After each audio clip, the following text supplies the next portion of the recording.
The aha moment for me was just when I realized that I didn't like the person that was staring back at me in the mirror anymore. And I was like, I need to make a change. I don't feel like I'm, I feel like I'm sacrificing my own morals and my ethics to stay at this company. And it's not me.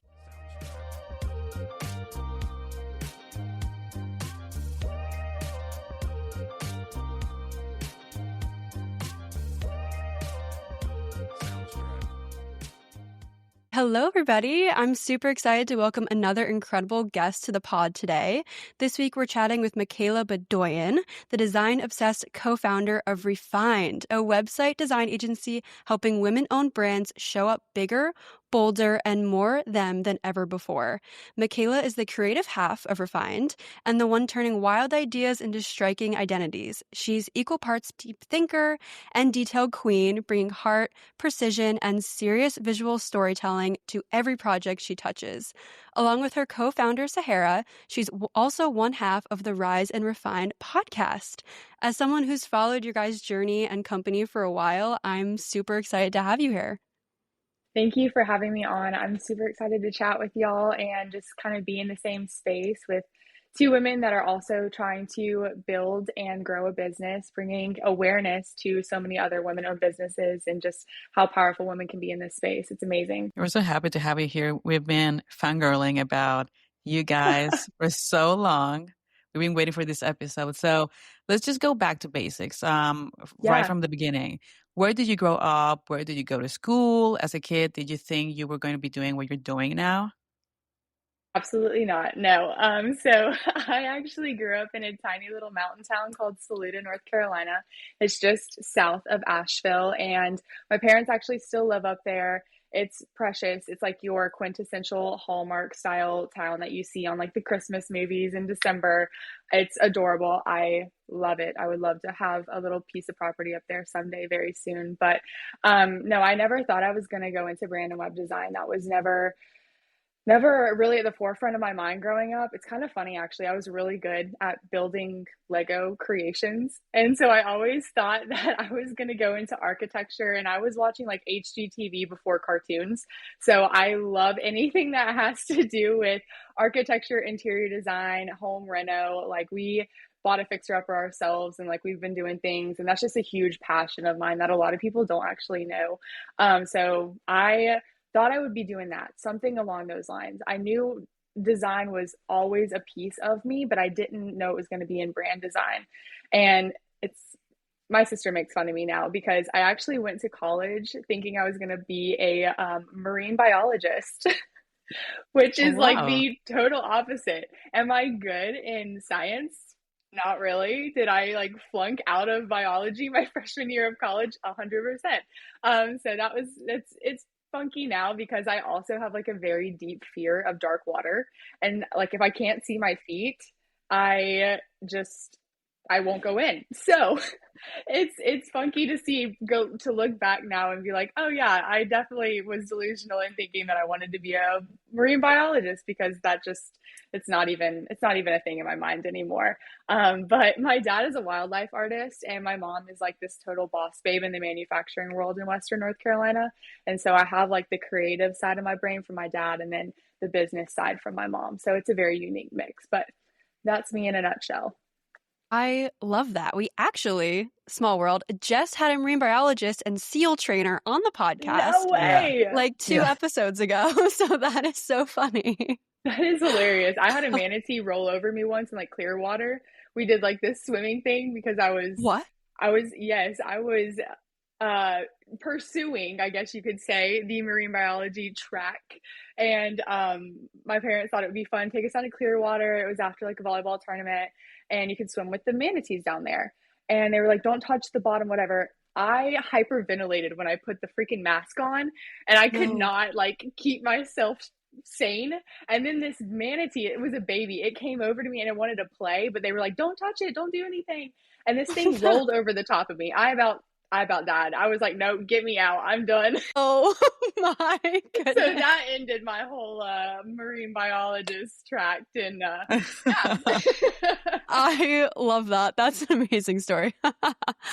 Okay, well, going the track you did take, can you Yes. give our audience a little bit of view into what your early career looked like before launching Refined and how you originally met Sahara, your co-founder? Yeah, so I'll try to keep this as short as possible because it's kind of a crazy story if I really go into the weeds. It's like my full testimony, to be quite frank. But I ended up graduating high school, played volleyball at Berry College in Rome, Georgia. So it's a tiny little D3, but that's where I landed. I absolutely loved it. Changed my major 5 times once I got there, naturally. Went in pursuing marine biology, came out with a marketing degree. So It wild turn of happens. events. Yep. But it was awesome. Just kind of really figuring out who I was and who I didn't want to be. That was my whole college experience. Like I said, my dad is a wildlife artist and he has been my entire life. He's always had that entrepreneurial spirit. My mom being in the business world, those kind of are both in me and they were clashing. And so I didn't know what to do. So marketing felt like the safest option because time was running out. So when I moved to Huntsville, Alabama, I started my career as a social media specialist at a real estate brokerage. Sahara was actually the real estate agent team lead and broker of that brokerage, but she was not the owner of that brokerage. She just kind of managed all the agents, was their go-to. And so with all of that, we started just becoming acquaintances because she was obviously over all the agents. I was helping on the marketing side and she needed my help with certain things. That's how we got to know one another, was through that. I ended up being there for about 3 years and worked my way up within the marketing department, pretty much touched every single thing you can think of when it comes to like a small marketing department, from digital ad design, display ads, billboards, marketing collateral, helping them start and run a podcast. But I inevitably started helping them with their rebrand. And so they ended up going through this entire rebrand of the brokerage, and the owner of the brokerage appointed me as the lead for it, for the whole project. I didn't know what brand design really was. I mean, like, you see logos, you see the visuals of what a business becomes, but you don't see how it starts. You only see the finish. And so I got to be at the table, have a seat at the table, talking with those brand designers, talking with the strategist, talking with the brand developer, and seeing how the owner of the brokerage was thinking through all of these things and how he wanted to position his brokerage for the next level, the next wave. And so that sparked an idea in me of like, oh, I really find this interesting. I've never even knew that this was a job. I didn't even think this was a thing. And there was such a need in the real estate community because so many real estate agents are stuck in like 2015 where they don't really know how to use social media, or they're older and they don't understand the power of digital marketing. They always think it's like print, print, print everything. And that's just not the case anymore. And so during that time, I just discovered this love for brand design and how it worked and the thought process behind it and the strategy behind it. And so that's kind of where the brand design piece falls into place. Now, Sahara ended up leaving that job, focusing on her family. So she was getting pregnant with her daughter and just focusing on her family at that time. So she was focusing on family time, and it came to the point where she was reaching out a little bit of just like being in touch, like, hey, let's go for a coffee date, or hey, like, how are you? Let's just catch up. And she scared the shit out of me, you guys, when she was at this brokerage, because she was such a boss babe and I was not confident in myself yet. I was still trying to figure out my own footing in the world and like where I wanted to be, who I wanted to be. And I had never seen somebody so young be so successful. And I didn't know that was an option.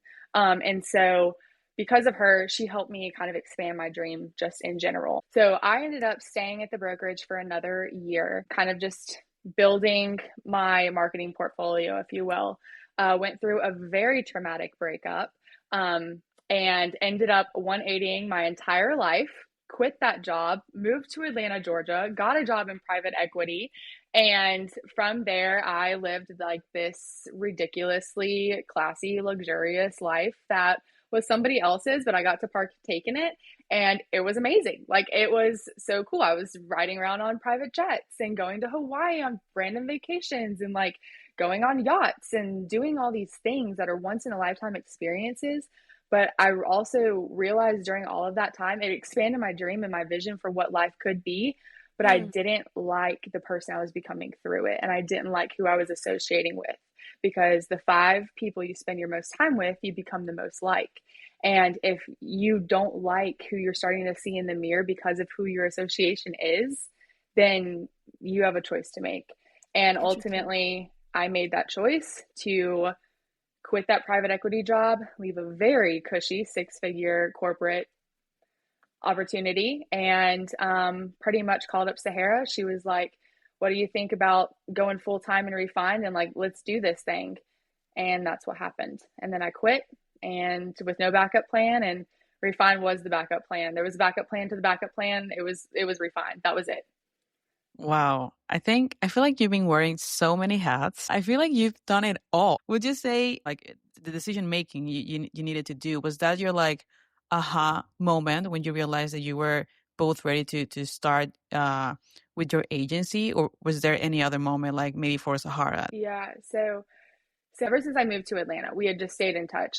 And it was just a couple texts back and forth. It was a couple phone calls here and there. And we just kind of were learning how to build a friendship. But I also didn't know her in that way. She was always a boss figure to me and never somebody that was at my own level.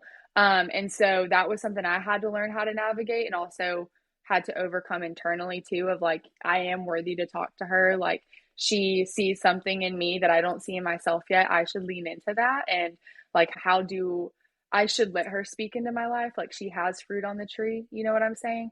So it was kind of a combination of a lot of different moments. That moment of breaking up with that person, kind of figuring out that that wasn't a life that I wanted. I deserved more, that I was enough for something. And that particular person also told me something that was kind of the sole reason for me wanting to try to be good at Refined. It was, "You will never amount to anything without me." And so I was like, Oh, okay, so this is how this is going to go. So bye. that's why I took the Yeah. job in private equity. That's why I decided to go try to be a boss babe and make something of myself from nothing. And I proved to myself through working that job in private equity that I could do it without anybody else's help. And then I could stand on my own 2 feet. And then I was capable of really hard things, of, you know, being a woman in a very male dominated industry. So that was neat for me to see. And that was like a turning point in my mind. But when it came to leaving that job and the realization of, let's just do something, I know that I'm built for more. I know that my life has a calling on it. I don't know what that is, but I know it's not here. And Mm. so I guess the aha moment for me was just when I realized that I didn't like the person that was staring back at me in the mirror anymore. And I was like, I need to make a change. I don't feel like I'm I feel like I'm sacrificing my own morals and my ethics to stay at this company, and it's not me. And so I personally, like, I just prayed to the Lord and was like, I don't know what to do right now. And met with my circle of influence, and met with my boyfriend Casey, and just like sat down, bawled my eyes out on the floor, and was like, this is what I'm up against. I don't know what to do. And he's like, are you happy with where you're at? I was like, no. He's like, quit. And then I was like, oh, uh, money. Like, how do I Bills. Yeah. live?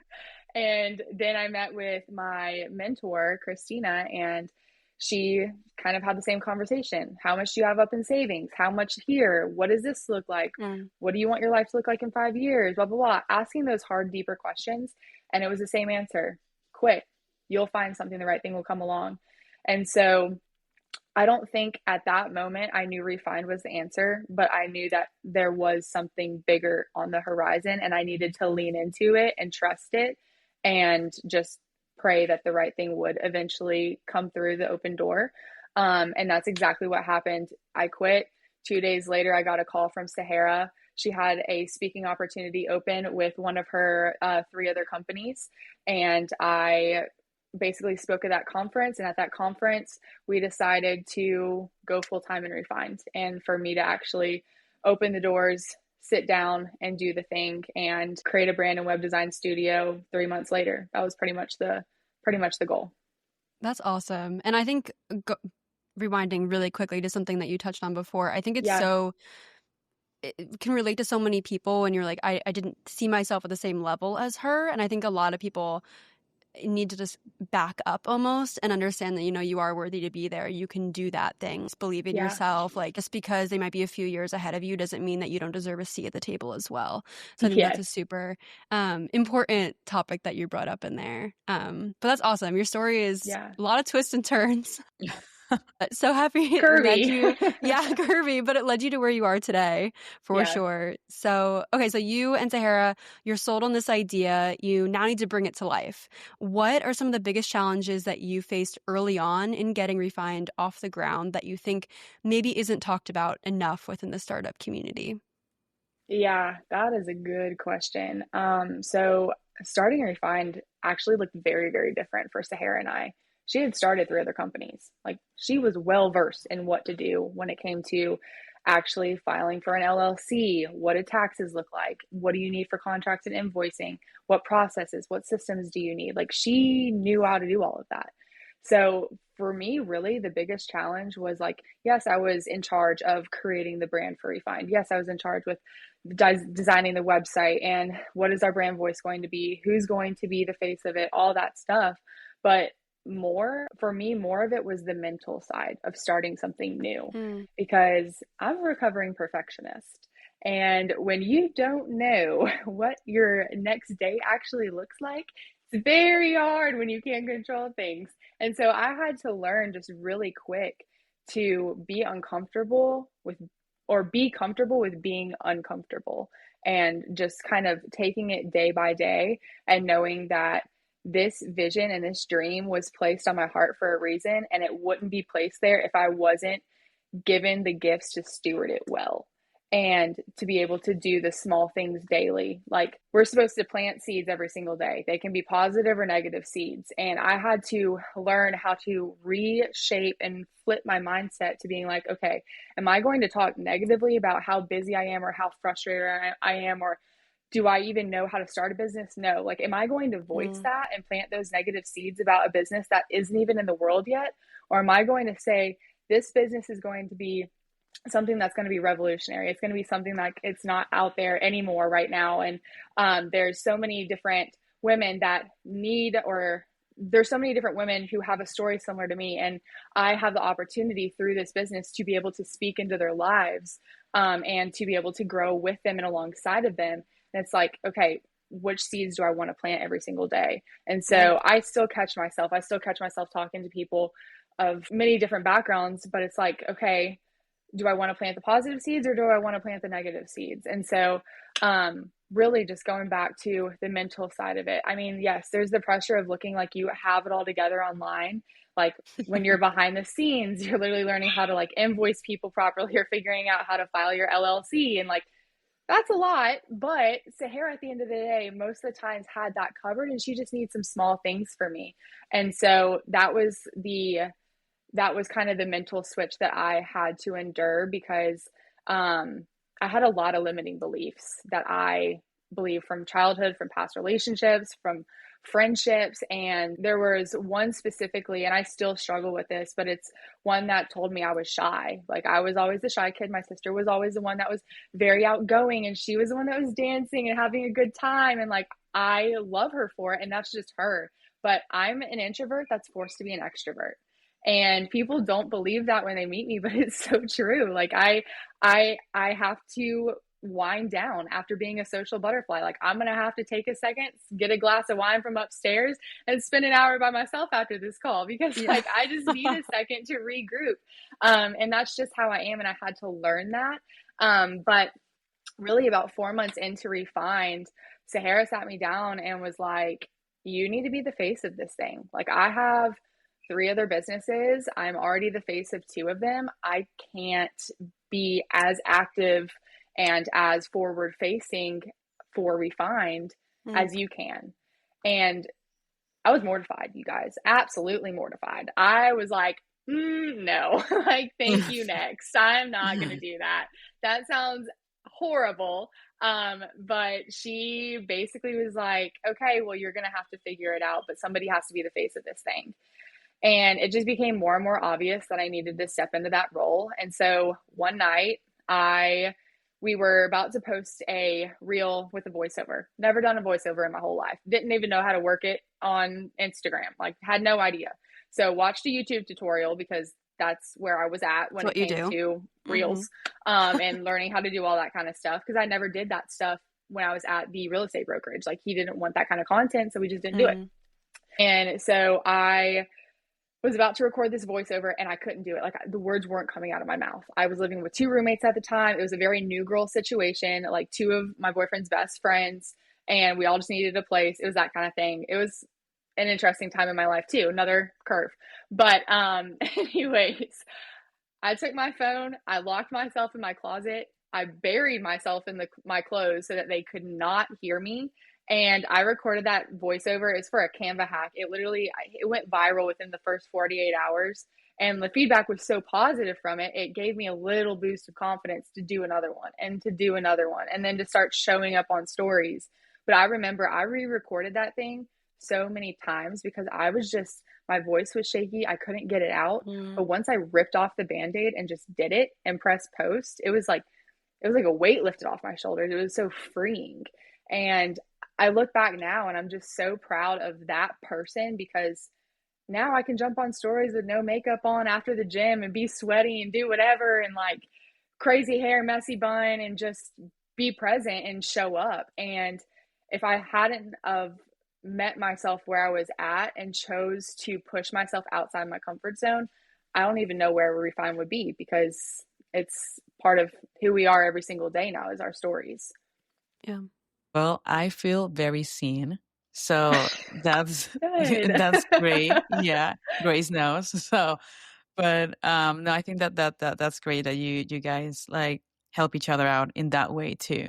Like Yeah. one would think you've been growing career-wise, but you've been also growing like personally and emotionally, and I think that's Yeah. great. And I feel the same with Grace. I feel like I've grown emotionally in so many ways because of her. So I think that's amazing. I'm It's a great honored. parallel story. So we've had a Yeah. few founders in the pod. It's usually a one-woman show, which we love, but right now we're listening to a story of 2 powerful women, right? So how do you 2 divide your roles equally while still playing to each other's strengths? So I feel like we're not the best example because it's so black and white when you meet us. Like, I am very much the creative, the flighty brain. Like, I'm going to meet the deadline, but it's going to take a couple reminders for me to get there. Sahara is like a wizard when it comes to the back end, the systems. Like, she is so business minded. It just comes naturally to her. And so it was just a very, black and white split, to be quite frank. So she covers everything on the back end of our of Refine. So CRM, invoicing, contracts, proposals, editing software, Flowdesk, onboarding and offboarding systems, whatever. If it has a workflow, she's probably doing it. Whereas with me, I am, and she like does all of our taxes, handles everything with our lawyer. I've sent like maybe 2 emails in regards to taxes. I've never spoken to our lawyer. So, it's like very black and white, which is probably not good, but I don't need to do that. And It so works for you have, guys. That's all that matters. Yeah. I fully relinquished the control. I 100% trust her. And then she lets me do my thing when it comes to design. Like, when a client books with us, they meet with her on the discovery call. She vets them and then they get to me. And that's when I start with their creative direction and we start building from there. But I handle everything after that first meeting. If they, decide to sign their contract, pay their invoice, their 50% deposit invoice, and then they decide to start, then it's on me to handle the rest of it. And so it's, like I said, it's super black and white. Probably not the best example, but if you have any more questions, like, let me know. We're trying to be an open book. No, I love that. And honestly, that's got to be very freeing, I think, for both of you. You guys know what you like to do, what your strengths are, and you've been able to split that down the middle. I know as for someone who's doing like a little bit of freelance or fully at the moment freelance and consulting, it's been a lot to learn the back end of things. And that's not my thing either. I like just diving into the creative side of campaign building and structure. So that's kind of nice, honestly. That sounds lovely to have someone. And even Nat and I have been talking about the podcast. Like, the 2 of us love our inner interviews and we love the creative side of it. But like, if someone could please edit for us and like do like all of that, like that would be fantastic. So honestly, I kudos to you guys for being able to split it down the middle. It sounds fantastic from my point of view, personally. It has been really nice. I mean, I would not be able to have Refined if it was not for Sahara by any means. Like Yeah. she keeps me sane. She keeps me on budget. She tells me what we can and cannot spend money on. I don't know. I feel like No, she's like that's the one that perfect. hones it all in too Yeah. because she gives us structure, whereas like I truly am. She just lets me be the creative and like run with the ideas and take it where it needs to go. And so I'm very appreciative for her allowing that creative freedom because you don't see that a lot nowadays. And it's very limited with what you can and cannot do. And so yeah, very blessed to have her as a partner. Literally would not be here without her. So very thankful. I love that. Okay, so for everyone listening who's never visited your website or your social media, what makes Refined and different from other design agencies out there? I think as you mentioned before, there's so many different design agencies out there, but what makes you guys special and why was it so important for you to focus primarily on women-led businesses? So it's kind of funny because I feel like the women-led brands happen very organically. In our first 6 months, we tried a bunch of different content. We trial and aired so many different types of content, styles, and we really didn't know how we wanted Refine to show up. So we just tested it and trial and aired it. And we did that for about 6 months. And then basically did like a full social media audit on ourselves. And from that, that's where we found that our main audience was women led brands. And so that's what we leaned into. Um, Interesting. yeah. So I feel like it's kind of the opposite of how most people start, but we truly, like, we had worked with male clients. We had worked with, um, like mom and pop shops where it's a husband and wife team or it's like a generational family business. And so we didn't really know how our content should look or who it would speak to. So that's why we went in that route. Now, we definitely work with men too. We've got 3 men on our roster right now, or like 3 male-led brands on our roster. But our heart is really in helping women stop playing small and show up for the dream that was placed in their heart. Because I guess like we're offering design services, but we're also building a platform which educates, empowers, and equips you to build something that you're proud of without all of the noise or salesy pressure. Because I feel like so much now is like sell, sell, sell on social media, or it's like take this webinar, then at the webinar, you're going to get sold this course. And then at Mm-hmm. this course, you're going to get sold this. And it's like, that's great and all. And like, yes, you have to sell, but I think that there's a time and place for it. And I feel like if you show up, or the more you show up as yourself authentically and just serve, then the right people are going to fall in your lap and you're going to be rewarded that business because of the seeds that you've planted. So that's kind of, I guess, the back end target market in a nutshell. But for those that do not know us or have no idea who's talking right now, Refine is a brand and web design studio.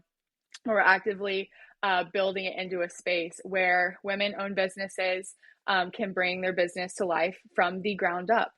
So we don't just hand you a logo or a visual identity and wish you the best. We're really trying to build out a system that nurtures you from maybe you're just starting out and you have this concept to you have this visual identity and you really just need mentorship, and then we have that mentorship piece. So we're trying to create this stair step effect to where we can nurture you no matter what level you are at in your business journey, and just trying to show you through our own personal stories that through showing up, you can gain that confidence to build a business that is much bigger than yourself.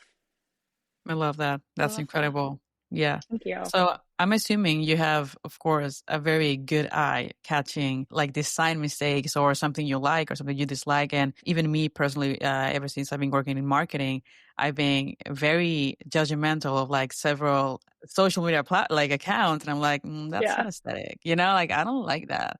But so what's one common design or branding mistake you see a lot on either early stage like entrepreneurs or even like experienced brands or agencies? Yeah. I'm so interested to see if you think our account is aesthetic. I feel A like we hundred post percent. It definitely is. I feel Yes. like we post so much of our clients' work that's so forward facing that people are like, I don't know if you guys are like, you showcase your clients and I love that, but like, where are you guys? It's like, man, it's not about us, it's about them. So we're going to keep it that way. It's so funny because I feel like I Yeah. look at your guys' account and I see a lot of you Yeah. in Okay. that. That's good. That's Yeah. good. Interesting. Yeah, that is interesting. But going back to your question, Natalia, it's so easy, and we see so many people, especially because I feel like it's almost a fad now to become a brand designer or a web designer. Mm, And there's courses for everything, and that's awesome. But yes, there's definitely a design eye, and you can't teach that. I think that you're kind of blessed with that in a way. It's a gift. And so I feel like it's very, very easy for a lot of people. And when we were first starting out, heck, I fell into this too. And I had to snap out of it and say, Hera was actually the one was like, no, this is not it. But falling into the Pinterest trap, because I feel like you can easily look at something on Pinterest and be like, I want that. But that says yeah. nothing about you. It says nothing about your Hmm. business. It doesn't show your why. There's no character in that. There's no personal tie to it. And you're probably not going to attract the right clients because it's not you. Like it has nothing to do Yeah. with you. It's just something that you wanted to replicate or duplicate thinking that it would work in the same way. And that's just not how brand design works at all. Um, and so it's about being clear, it's about being aligned and consistent. And if you skip the foundational work and rush straight into pretty colors and fonts and like diving into creative market to find that perfect funky font that you think would be so good for your brand, it's like you'll probably end up rebranding in 6 months later because you didn't start with who you are, who you serve, or what you stand for. And so you're just standing on a pretty color and font. And I go back to the picture of like where I don't know if y'all have ever seen this graphic where it's like a rabbit and he has like two carrots and one has all the growth is under the surface and there's only like a small little piece on top with the little leaves, and then you have this Yes. big carrot that's like super tall and it seems like it's the best thing in the world, but there's just a tiny little bit of growth in the soil. And I feel Yeah. like that's so true with businesses. It's like if you focus on doing the foundational work first and you invest in that, you're going to set yourself up for the longevity in your business. Whereas if you are just playing around trying to throw something together on Canva, you definitely can. There's a time and place for that. And I Mm, think that like we're launching a course that's literally will teach you kind of how to do that in Canva without skipping that foundational step. But I think it's so important to start there. Start with your why. Start with who you're trying to attract. What's their budget? Is the style that you like actually speaking to that budget? Or do you need to take yourself out of the equation and brand it like a business that's not tied to your own personal likes? So mm. that's just where I see a lot of people go wrong, or people start something and then they come to us and like help fix it. That's a lot of the times what we see. Interesting. Yeah, I think I probably annoy Nat all the time talking about the freelance website that I put together because I think I've redone this website probably 50 times. I think No. it's like every 2 weeks I'm like, Nat, I redid it. Like, go look at it. And it's like slowly been getting better, Yeah. but you'll probably be like, what is that? But but this rolls into my next question because I think Yeah. having a good website is really a confidence boost. And I Hmm. think when I originally launched it, I just did it on Wix when I did like a Wix website Yeah. originally. Yeah. I was like just not proud of it. And like I didn't want to put it out and I didn't want to send it to possible clients. And it was a little almost embarrassing in a sense. And I think Yeah. now that I've redone it 50 times, and I still don't know if it's the best thing, but hey, I'm more confident in putting it It's out out there. there though. It works. Exactly. Yeah. Exactly. So what do you guys think what in a good website is like a confidence boost to you guys? Is that something that you talk with your clients about, like how good visual branding can actually really empower someone or a woman who might not be fully confident in her past work to go out there and present herself to the world? Yeah. That is a great question. We actually don't have to talk a ton anymore on visual branding and like what that needs to look like or how you should be showing up or the cohesion between your brand, what you're attracting, because they see that on our page. They see the work that we've done with our clients. And so a lot of it now comes from just like, okay, I know I want to work with you guys kind of thing. But if I could go back, I mean, I feel like your site is never going to be perfect. It's never going to be done because you're constantly evolving, you're constantly growing as a business owner, you're constantly trying to, figure out and do that next best thing. I feel like that's just part of the entrepreneurial mind. It's just how we're wired, unfortunately. Fortunately and unfortunately. Yeah. Yeah. But you can definitely, once you have a strong visual identity and it's all tied together, it's tied together from your brand, your website, the emails that you're putting out, the marketing collateral that you're doing. Even like with y'all's podcast, you have your Instagram, you have everything branded, you have your email signatures, everything looks the same. You even have like your logo in the top left corner of my little screen that I see on here.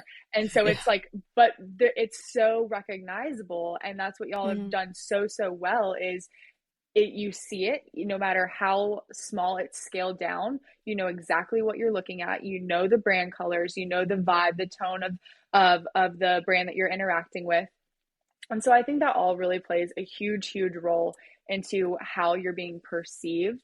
And when you have all of that and it's just visually sound, you stop second guessing whether your brand or your site is doing its job. You stop cringing when someone says, I'll check out your website.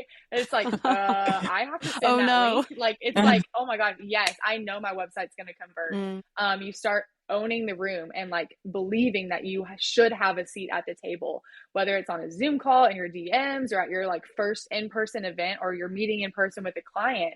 And so it gives you the confidence because it creates that consistency.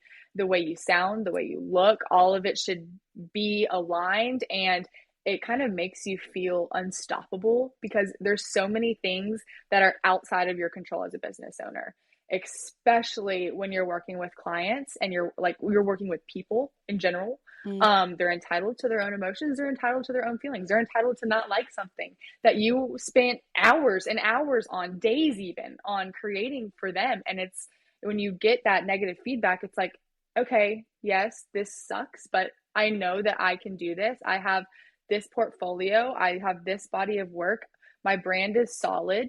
And so I think it's just, you're no longer having to hide behind like the Canva templates or the patchwork visuals, and you're actually leading with clarity, and the right people will fall into your lap and they will feel that. And the wrong ones, it'll repel them because you don't want to work with them anyway. Yeah. I like that. Well, thank you for the compliments. Also to our socials, and you should check out Gray's website. I think it's great. I love it. Every single version of it, I've loved. I swear. Every single version. Yeah, for real.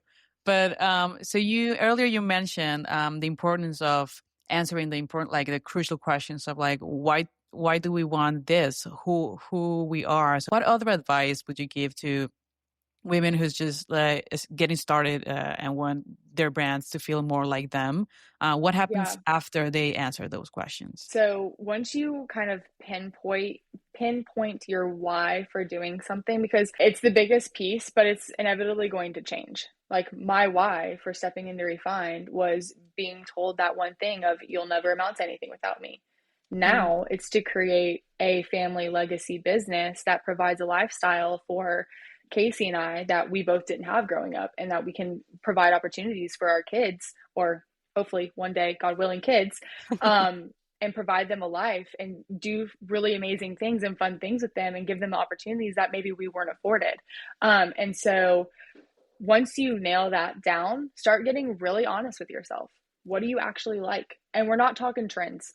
And this speaks to you as a personal brand. If you are like trying to build a big agency or something along those lines, you need to remove yourself completely and solely focus on your target audience and what's going to attract. But kind of just speaking to personal brands, because I feel like that's a lot of what we work with, and that's probably a lot of who y'all speak with as well. What do you actually like? Not what's trending, not what that one coach with 100,000 followers is doing.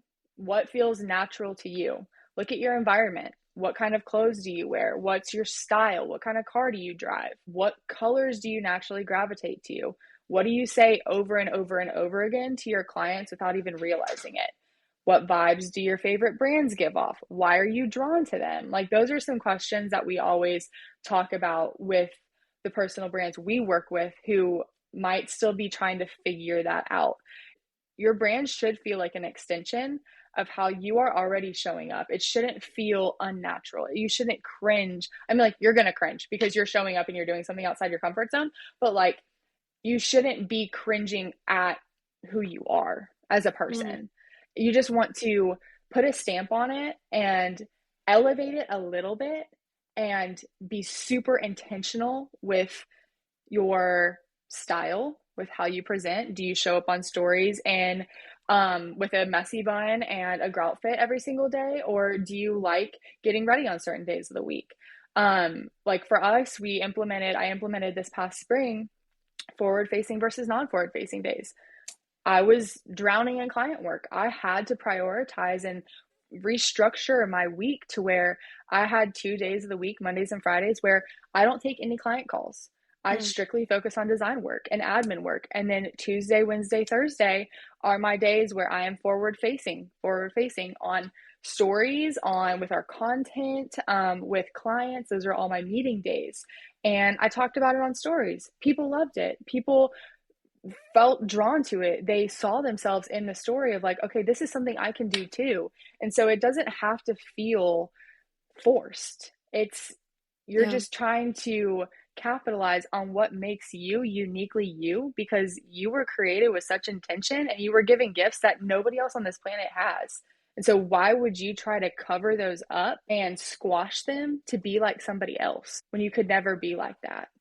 It's like, okay, babe, you need to highlight what makes you you and like put a little kick on your butt and go get it, queen. Like, we're not trying to feel like we see so many people in general, and I'm not speaking to one specific audience, but I feel like there's so many people that just try to dim their own light, even through their words or their thoughts or what they say. It's like, well, I'm not good at this. I didn't do this. I'm like, you have an LLC for a reason. Like, I don't know. Why would you go through all this trouble to create something to not give it 110%? And if it doesn't work out in a year and you know that you've put blood, sweat, and tears in this thing for a year and you're still kicking the can, okay, maybe it's time for a redirection. But you also have to take a chance and bet on yourself during that time and kind of give yourself grace, but also have a little bit of faith in yourself too, because you got to learn how to hype yourself up as well. And like, look at yourself in the mirror, speak your affirmations, give yourself a high five in the mirror, whatever, like Mel Robbins says, like, do whatever you need to do to get your butt into gear. But I know I went on a spiral, but that is kind of what we talk about with personal brands, specifically. And how do you show up as authentically you?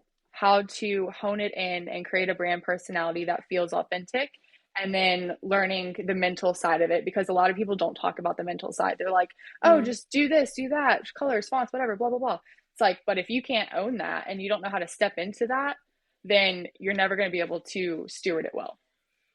That makes sense. So yeah, I feel like we should do some snaps. I love that. That was really good. Yeah. Yeah, I think our entire audience will be able to relate to that, even if they're not entrepreneurs themselves. I think that was great advice. Thank you. I try. Not a lot of self-help books, but like, I read a lot of books. So. We've all been there for sure. I've definitely had those conversations with myself. You just have to be able to, as you said, kick yourself in the butt and believe in yourself is the bottom line. So what is your vision for Refine's impact on the creative space and on women in business moving forward? So I don't want to take up too much more time because I know we're going on like an hour here. Refined is so much bigger than me. It's so much bigger than Sahara. It's turned into something that I had only dreamt of. And honestly, I'm just trying to expand my own dream for Refined and my own dream for myself enough to let God do his work.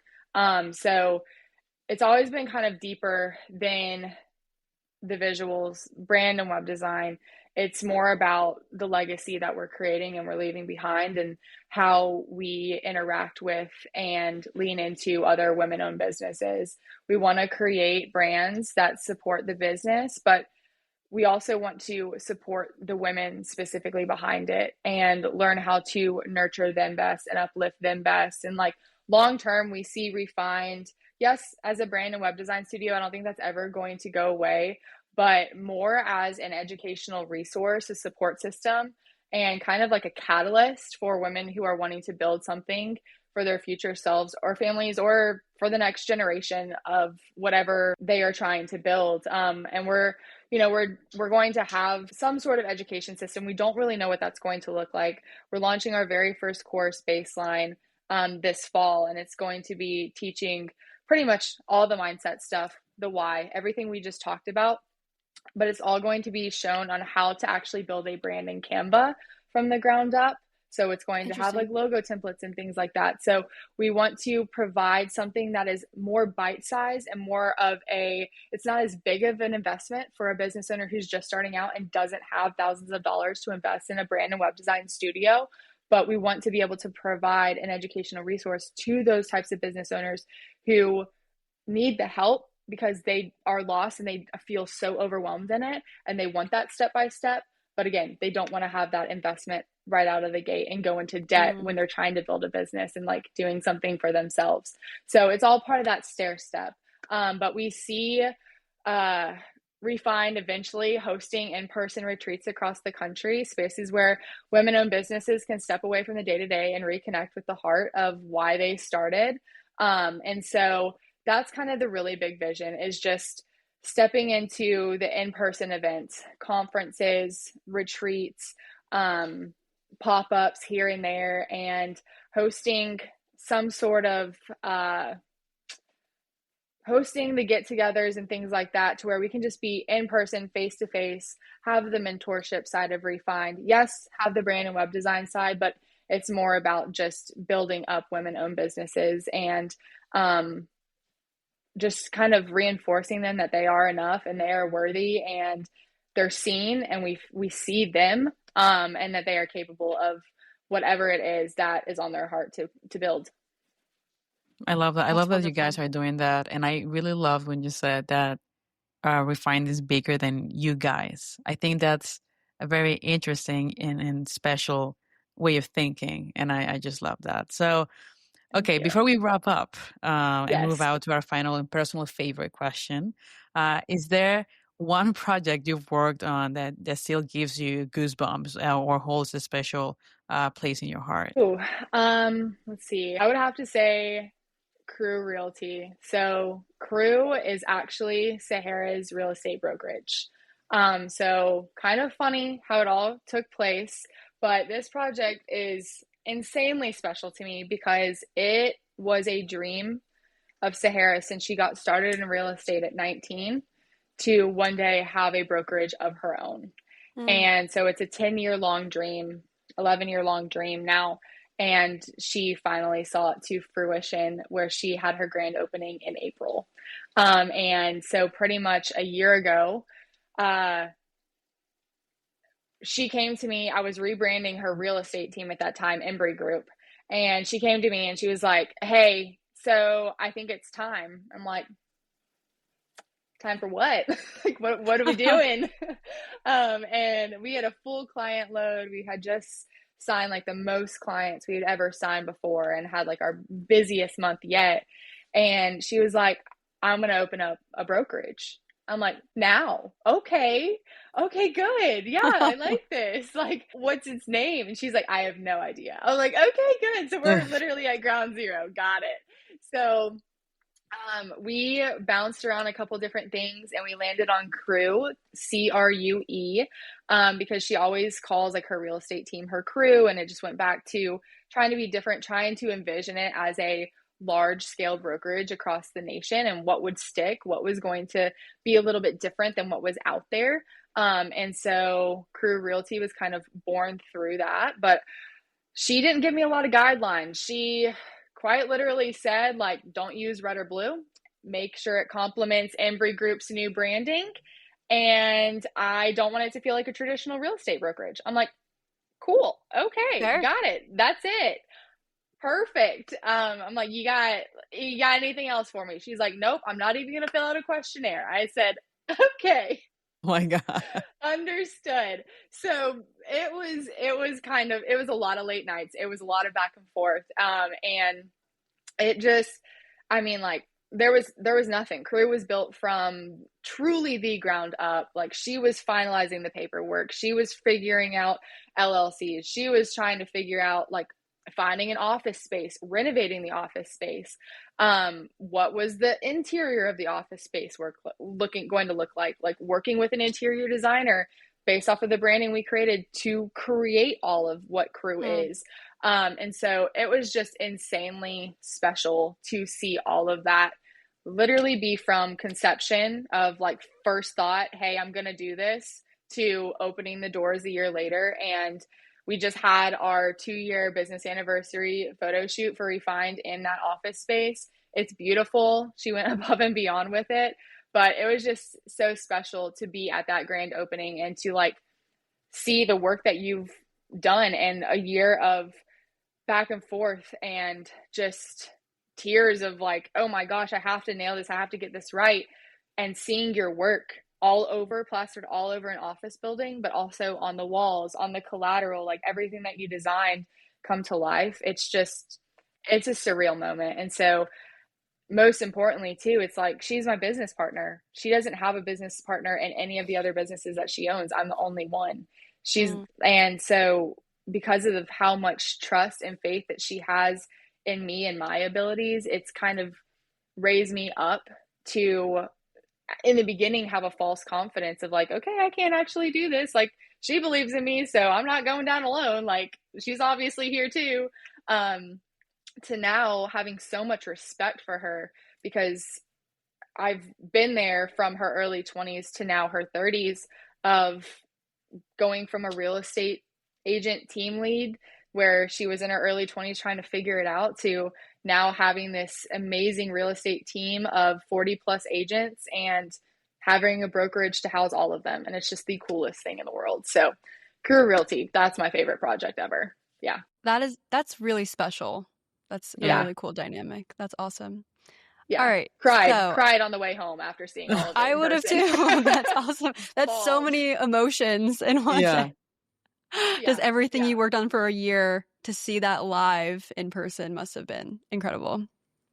Very much so. Okay, so our final question, we wrap up all our interviews with this question. It's our personal favorite. We're going to make a Spotify playlist eventually of all the answers. I love that. What is the theme song of your life and why? Y'all are throwing me with a curveball. Okay. I'm going to have to go back to, like, high school Micayla, driving around in her I don't even know, 2008, I think it was, Suzuki Grand Vitara. I love it. Bomb little small SUV. Unwritten by Natasha Bedingfield. Ooh, that's a good one. We haven't gotten that one yet. That's good. Okay, I love that song. I'm going to have to go with that one. I feel like just, like, writing your own rules, building something from scratch, knowing that you've still got so much life to lead and everything's still unfolding right before your eyes. And I feel like I feel like my life was mapped out, or I thought my life was mapped out when I was 21. And then it just completely 180'd, like, wrong state, wrong guy, wrong career, wrong house. And here we are 5 years, 6 years, 7 years, whatever age I am now, later. And it's like, I couldn't even imagine my life now as a 21-year-old. So I'm proud of how far I've come, but I'm also just incredibly grateful for the gifts that I've been given to steward, and just trying to do my best in doing that. So yeah, I don't know. I feel like I need to blast Unwritten right now, or, like, later tonight when I'm in the shower. I love that. Yes. Yeah, definitely. I'll lock in that answer. I love that song. That's a song my girlfriends and I always like sing. And I recently was at one of my best friend's wedding, and they put the DJ, they blasted the song, and we were just dancing with the bride. It's It a was insane. classic. It's a Yeah, classic. I cried so much. But anyway, I amazing love it. choice. I love that.